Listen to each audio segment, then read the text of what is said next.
To all my good friends, how are you doing? To a lot of people that aren't my friends, how are you doing?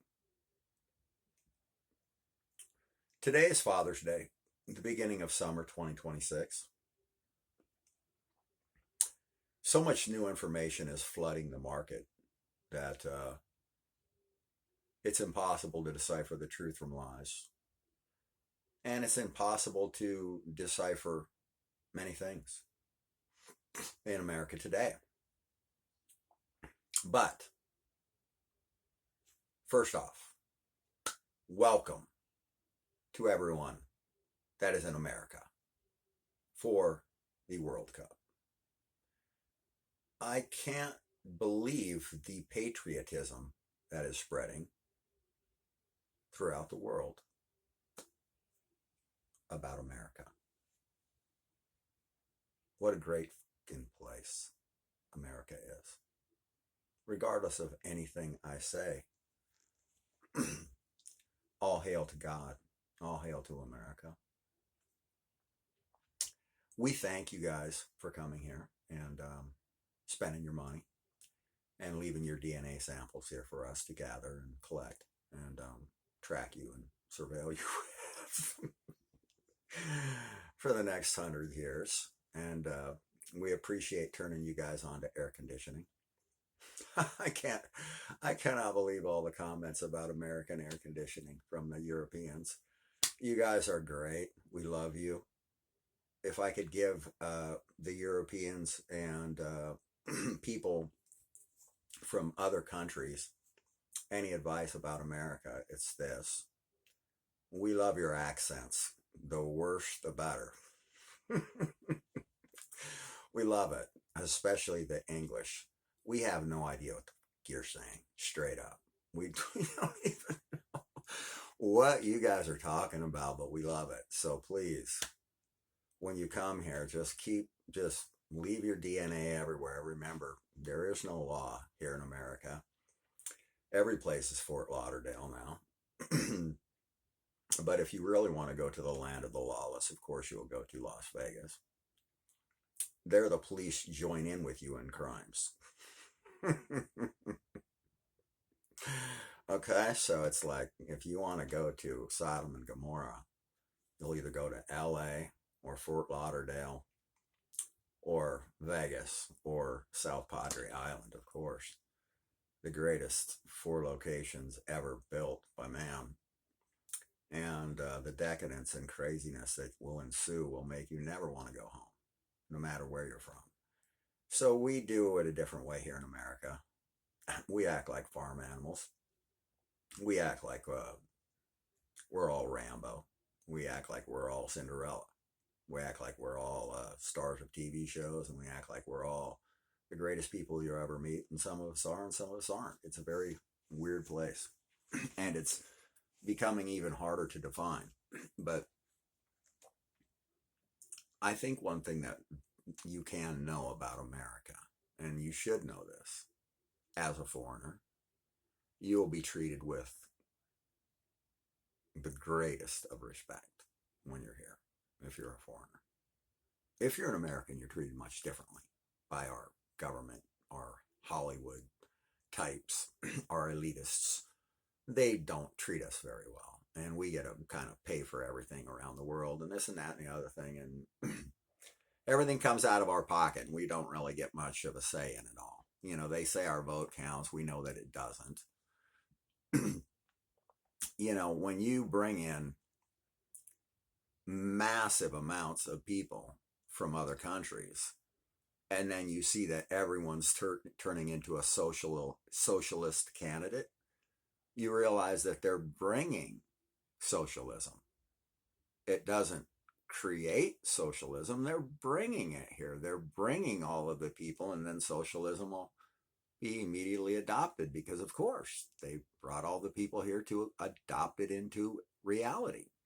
So when you can see through the psyop of the American dream and understand that it's just a circus, a flea circus. It's a TV show, and you're the star. And you get to run and go as hard as you want. And they're going to let you go up the scale as long as you're playing the game. If you invest a few bucks in the stock market, if you buy an IRA, if you pay your taxes, if you get a job and marry someone and have 9 kids so they can go out and make more income for people, then you're cool. If you don't get out of your lane and try to be somebody. Now, if you try to be somebody, they're going to let you try to do whatever you want. But all of a sudden you start notice gatekeeping, roadblocks, people actually ruining you as you climb up the ladder. They're sawing the ladder off below you. So you're really climbing your ass off, but you're getting nowhere. And Americans are starting to figure this out, that we're just climbing up a ladder that never ends. The American dream has a speed limit, as it were. And if you go a little too hard, you'll get ruined by every and all device and lever they have to ruin you with. So the American dream is great until it offends somebody, or you want some of your money from your businesses you built, or you want people to stop assuming your intellectual property is their own. So the American dream is what it is. It's a Ponzi. I think everybody can see worldwide that our government and our Hollywood types and our elitists here in America have one set of rules, that if they did it, they didn't do it. But if you're poor, you did do it because they say you did it. That's the way it works in America. If you're poor, you did it. And if you're rich, you didn't do it. That's just the way it is. And we're starting to see that with our own eyes, and it's starting to bother people that we're noticing the outright bullshit in our country. Some of us speak on it, and some of us are cucking because they got paid off. But if you're withholding a man's money that he already earned, that's theft. That's not doing anything honorable among men. And as men, we are men. And men come from a higher plane of existence than America. And all men are held to a standard, a gold standard, a standard of who they are.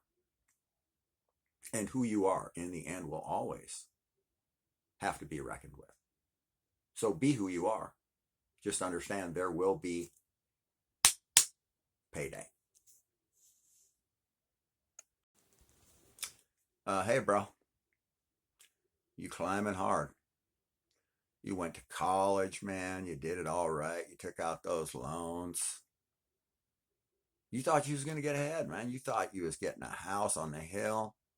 You didn't realize a house was going to go from 70,000 to 1 million minimum. You didn't know that you was climbing a hill that they was just going to keep on raising the bar on. You didn't know that you was going to have to climb 10 times harder than your father, only to be called a punk by society. You didn't know that, did you? You didn't know that if you went 58 in a 55, you was going to have a big fat ticket, did you? So there's a speed limit to the American dream. And if you go over that speed limit, well, then they do this to you. And they just keep on raising that ceiling while they doing this to us. And it creates a margin, a wealth margin. And then when we start crying about having to climb up this, then they just grab a whole bunch of people from another country and they just bring in a thing called socialism. No one said we agreed to those terms and conditions, nor will we allow any such thing. We're prideful on our 250th anniversary. We appreciate all of you people coming here and spending your money and loving America. We've tried hard to be good people. We don't want to be thought of as bad people worldwide. Americans don't. We love everyone. I don't care who you are. I am not a racist individual. Never have been. I'm not a bad person. I'm out here to tell people that we appreciate you being here for the World Cup, and it's bringing us together. And it's a glory to see. It really is a glory. Thank all of you for being here and coming to America from the bottom of our hearts.